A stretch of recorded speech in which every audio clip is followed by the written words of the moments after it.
Gas అయితే clean చేసుకుంటాం కదా, చాలా నీట్గా కనిపిస్తుంది. దాంతోపాటు ఈ బర్నాలు కూడా క్లీన్ చేసుకుంటే ఇంకా గ్యాస్ అనేది చాలా నీట్గా కనిపిస్తుంది. అలా అయితే ఎలా కనబడాలి అంటే, ఇంకా ఇలా బర్నం తీసుకొని ఇంకా మనం ఇంట్లో హార్పిక్ ఉంటుంది కదండి, బాత్రూమ్కి వాడేది, అదైతే ఇలా వేసుకోవాలి. వేసుకుని బ్రష్ ఉంటుంది కదా, ఆ బ్రష్తో అయితే క్లీన్ చేసుకోవాలి.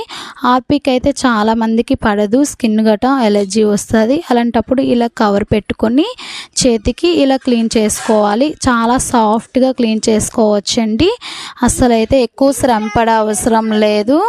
ఇంకా ఇలా క్లీన్ చేసుకున్నాక కొంచెం హాట్ వాటర్ అయితే వేసుకోవాలి. ఇందులో కొంచెం నీళ్ళు మరగబెట్టుకొని ఇంకా వేడి నీళ్ళు ఇలా వేసుకొని ఒక 10 మినిట్స్ ఉంచేసి తీస్తే చాలండి. చాలా అంటే చాలా మనం ఎలా కొత్తగా కొంటామో అలాగే ఉంటుంది.